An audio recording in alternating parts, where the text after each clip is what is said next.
how did the work of Florence Nightingale open up? Because you wrote a magnificent book actually that I wanted to show here. Oh, thank you so much. How did writing this book actually change my life? Yeah, change your life. Well, and how did it expand the conversation? Because this lady was just to back up a little bit who she was. Right. Florence Nightingale is considered the founder of modern secular nursing. Yeah. Nurses have always been around ever since we've had human beings. What Nightingale realized as there was the explosion of medicine, that there simultaneously need to be a profession that could parallel medicine, and that would be nursing, but nursing that was built on the art and science of health and healing. Mm-hmm. And so this is the discovery process. And since we were doing this, in preparation... Mystic, visionary, mystic, and a visionary healer. Okay. And she was born in 1820, huh? A long time ago. She was born in 1820 and she died in 1910. This is the thing that was just so exciting to me, because when I first learned about Florence Nightingale in 1961 is the first time I ever really thought about Florence Nightingale or heard about her. But then we popped into American nursing. We didn't get into the history of global nursing. Mm-hmm. And now there are also in other cultures, other global nurses that are recognized. Nightingale is one of them, and Nightingale has influenced all of the health professions right now. So with Nightingale's journey, what's very important is she was very clear that she wanted to serve humanity. Yeah. And in serving humanity, then she began her great exploration. It is very important that the reason we know Florence Nightingale is because she was a passionate mathematician, statistician.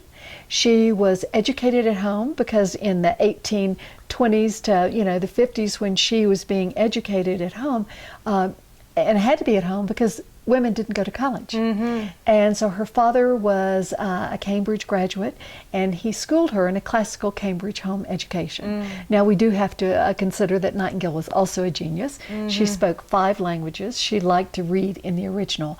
But she was brilliant, and she would get an idea and she would go laser to whatever it was. So in the 1850s, she began to read what were called blue books. This is when all the people were pouring in from the farms into the great cities to work.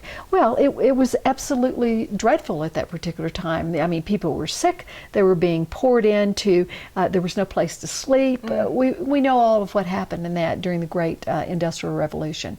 Nightingale realized that there had to be educated nurses that could begin to explore health and healing in communities. So also in preparation for our time here today. Look at these books. This is, right, this is Florence Nightingale's Notes on Nursing. What you're holding there is 1860, that little book. The book that preceded a year before that was Notes on Hospitals. And so there are 3 major sections in this book. But one of the things that we see here, because Nightingale would write these 1,000-page reports, 2,000-page reports when she would come home from the Crimean War, which was 1854 to 1856. But while she was in the Crimean War, and this is a very old book, 1859, I'm going to be very careful holding it. And this is typical. Nightingale was brilliant in applied statistics. Wow. And so what she would do is she would do these flat diagrams like this. And then she would analyze the data. She was already looking at blue books that were just pages and pages like this. So this is what she did with her data coming home from the Crimean War. She wanted to illustrate that there were conditions there that could be changed, and most of the death was due to preventable illness. And I want to come back, well, let me just, and this is another little book that was 1865, Organization of Nursing in a Large Town, and this is what started what we now know as community health nursing or public health nursing around the world. But when we look back at Nightingale and what she created, this is, so we'll see if, but anybody can go on the internet and see this wedge diagram here. And what she did is per month to look at the death from war wounds, the death from 6 other fevers that were known, plus other complications. And then all of this turquoise that you're seeing is what we recognize today as global public health. And for many of our listeners, I know they know about the United Nations Millennium Development Goals. every one of these, our focus on here is what we can do is to come alive those UN Millennium Development Goals. So do go on the internet, because all countries are now engaged in looking at these.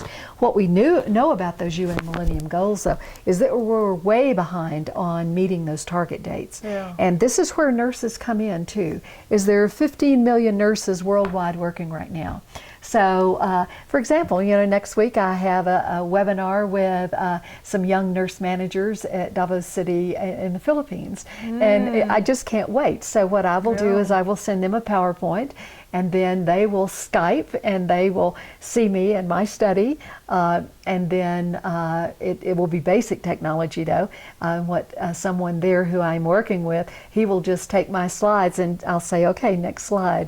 But there are many sophisticated ways to do that. But this is what is exciting now. How do we share what we have learned and get it out to the world? What I found really exciting was how she awakened at the age of 16, right, and was just drive to serve God, right, and right. that seems to be, she has access right there to something huge. Exactly, and I think this is very important for us to look at. Yeah. Is I brought forward, and I'll just show again the title of the book. It's Florence Nightingale, and then Mystic, Visionary, Healer.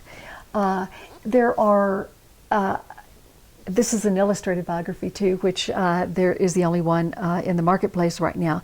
There are other biographies. I am the only nurse biographer, and it's just a privilege to be there right now, and also to have met many other of these wonderful biographers. I would also like to say, for people that will be listening to this, is the letters that I had to go to the British Library to read into the Welcome in London now are being translated and then putting on the internet. And we at the end of the project, Lynn McDonnell, who is at the University of Guelph in Guelph, Ontario, Canada, there are 16 volumes of Florence Nightingale's letters. She left 14,000 letters in the archives. 10,000 are at the British Library, and the other 4,000, which are the family letters, are at the Welcome. Now, there are copies all over the world, and even some originals that, there are a few copies, maybe not there. So people now have access to Nightingale's work, and we're going to see her work even getting out further. I'd like to go back to your question about mystic. Yeah. As I was delving into these letters, and I kept on, and again, the joy of being with Larry Dossey, he's such a, unbelievable reader. And so, if you want to have a conversation with people that you live with or you're working with, you better read some similar stuff. And so I had the privilege in the 70s of reading, after Larry Dossey getting his Mysticism, a book published in 1911 by Evelyn Underhill. Wow. And in this, it is the definitive work of, and I want to clarify this, Western mysticism. There is a body of literature of Eastern mysticism, but what I want to do is to keep it real clear. And so as I was going through her letters to try to create a framework to wrap around these gigantic conversations and diaries and work that she is sharing with other people that are like-minded. So as I began to read these letters, I would say, boy, she reads like a mystic. But then I went, I can't call her a mystic, nobody else has. And then after about 3 years of doing this, one day I absolutely burst into tears, having dinner one night with Larry, and I said, Larry, she reads like a mystic because she was a mystic. So what I can do now with this first 3 years I hadn't quite conceptualized, I now can see how I can look at periods of her life and look at these 5 phases. It's awakening, purgation, illumination, surrender, and union. Those are the 5. Those are the 5 phases. So the awakening mystic, of the mystic in Western mysticism. And so you look at all of the great mystics that Evelyn Underhill wrote about in that. And so the awakening, right before Nightingale's 17th birthday, she hears the voice of God. I mean, what do you do when someone records that and then they are driven to serve God? She writes that, yes. Then on 3 more occasions, she refers to her original calling and again hearing the voice of God. What do you do with this? And again, she lived 90 years and 3 months. The second part is the purgation then. It's when one struggles to figure out what they want to do with their life. And so just think of, where you were in your 20s.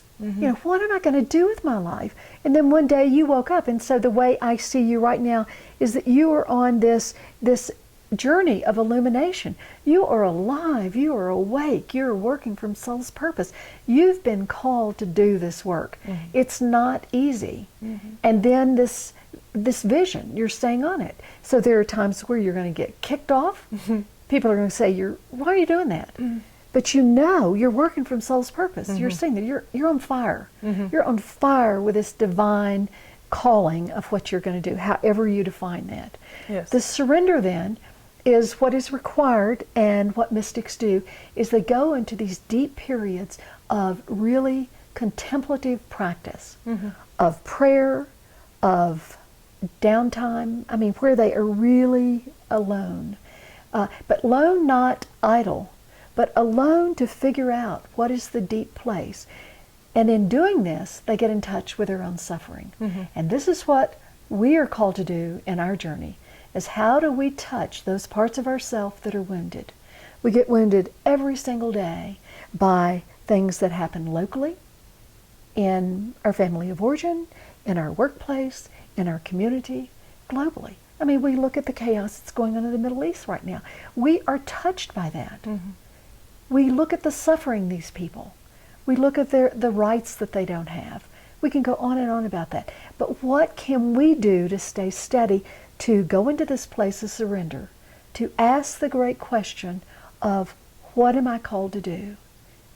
And then the union is that last phase where, and it usually happens at the end of a mystic's life. We certainly see this with Nightingale, the last 15 years of her life, is her letters change. Her relationships with the people she's working with. She's not striving to accomplish so much.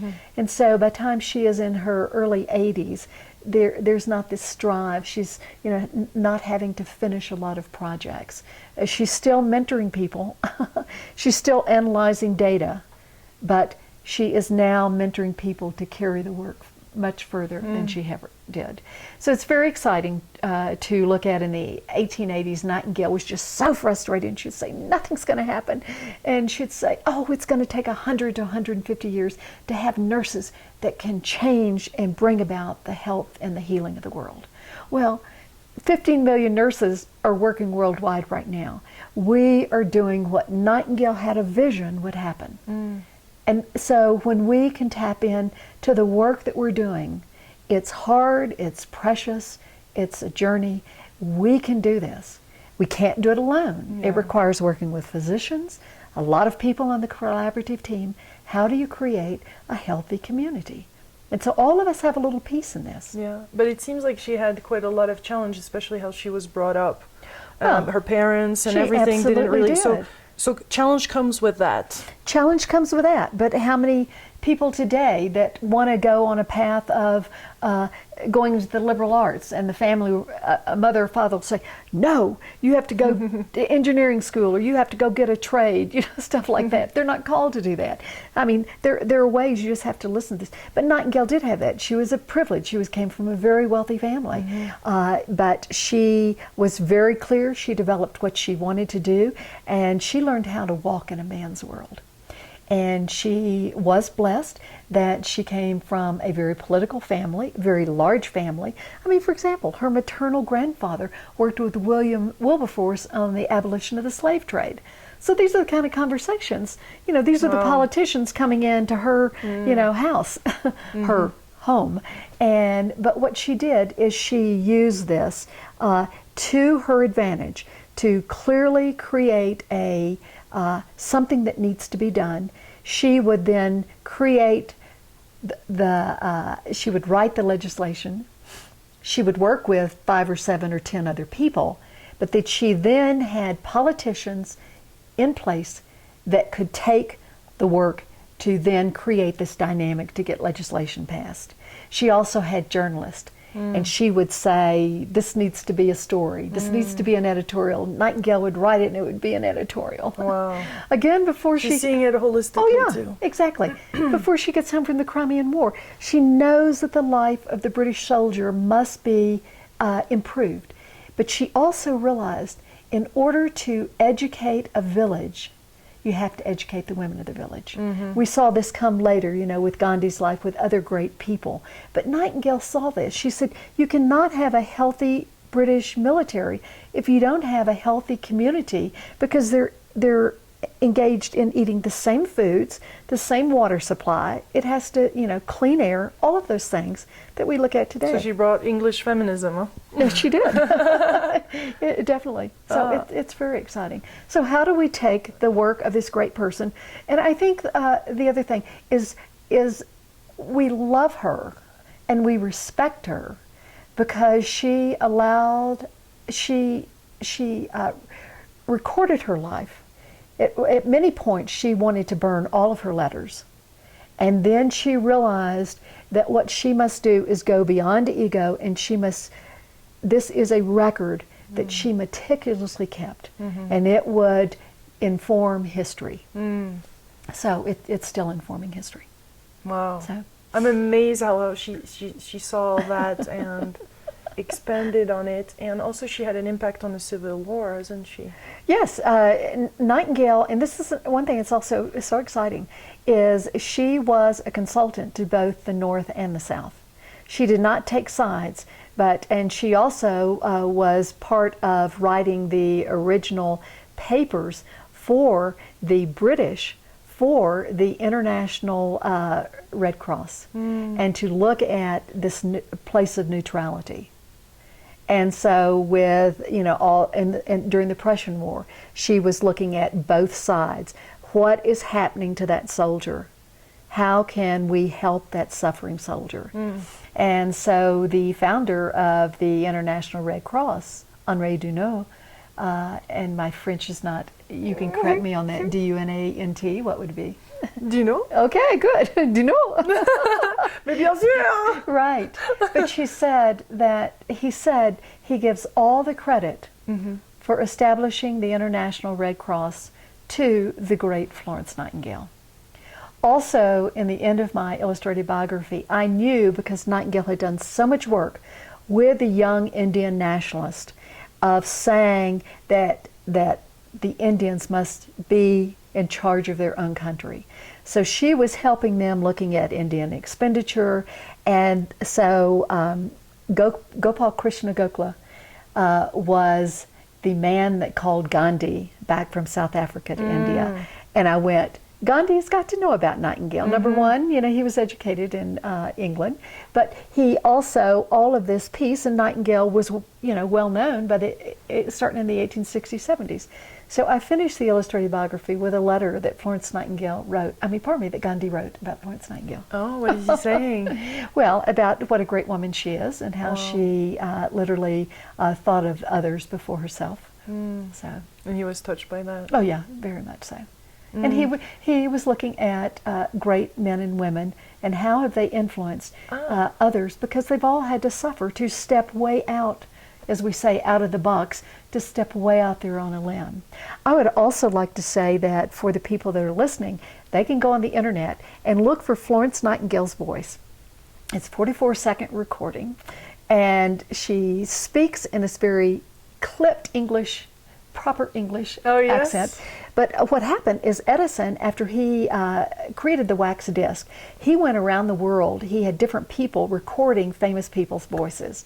So he recorded Nightingale in July of 1890, and she says in that 44 seconds, when I am okay, I'm just going to do it. I'm not going to do English. Go for it.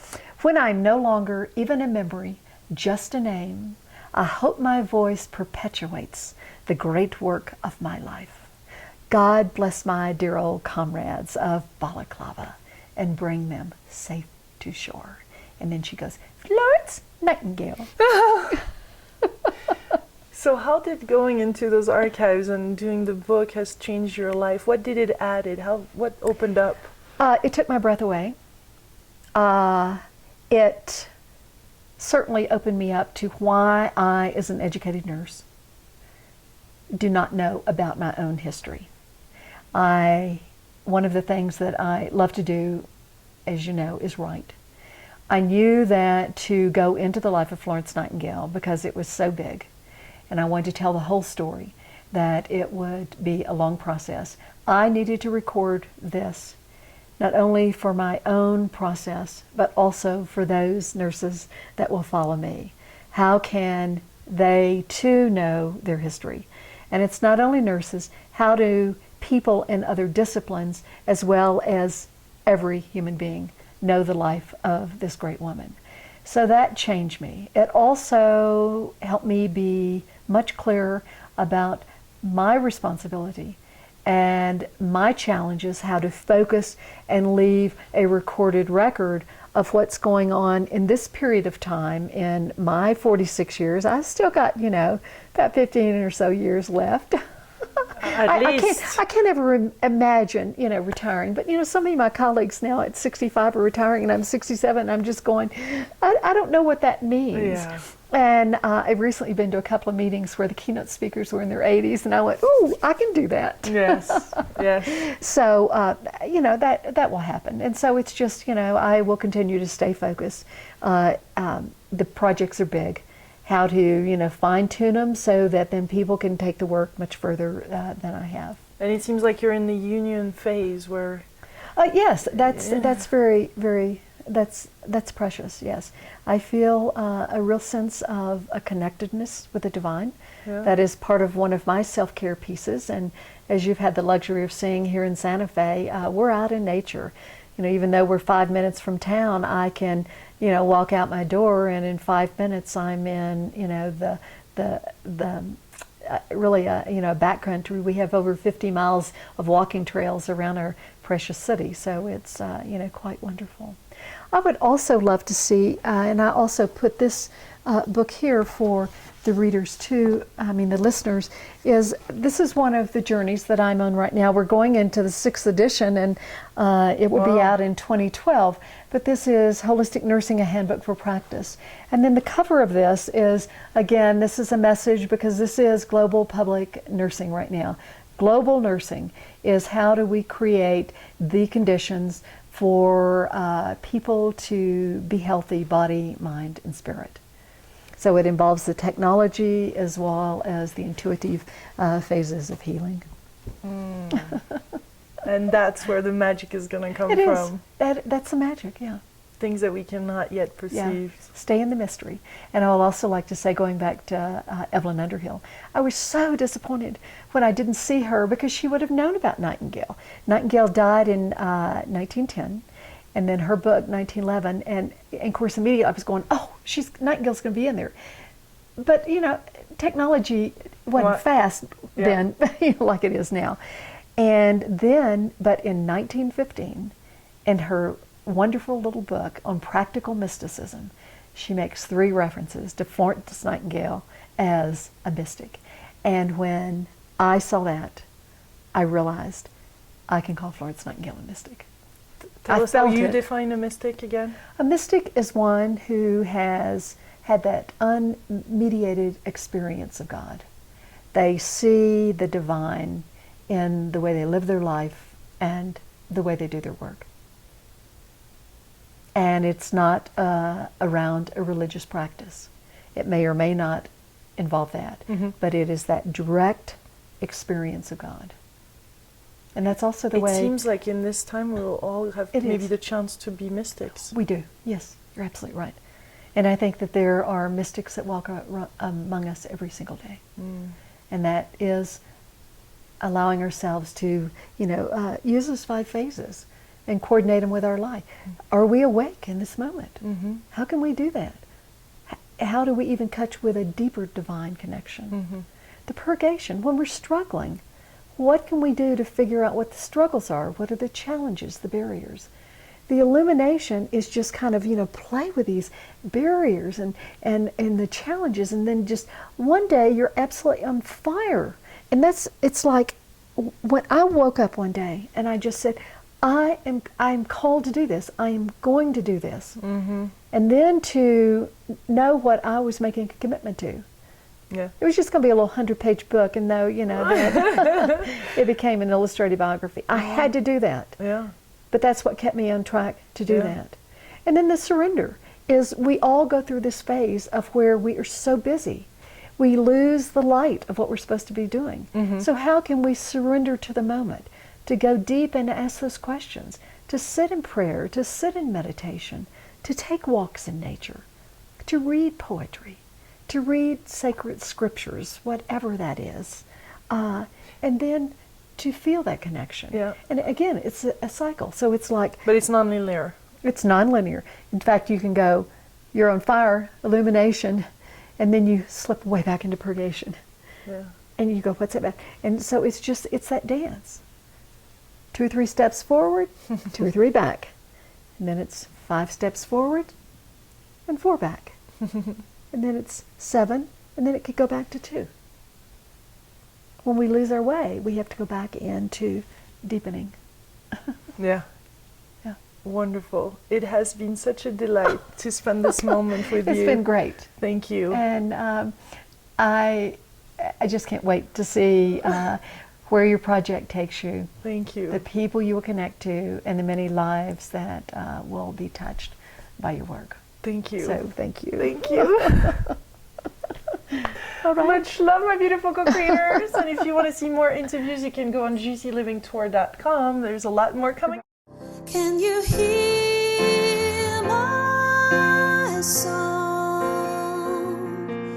Can you hear my song?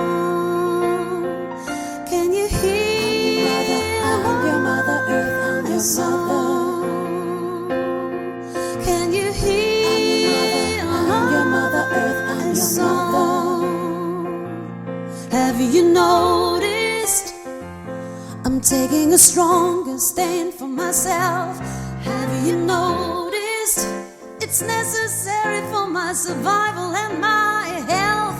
Have you noticed something inside of you change every day? Have you noticed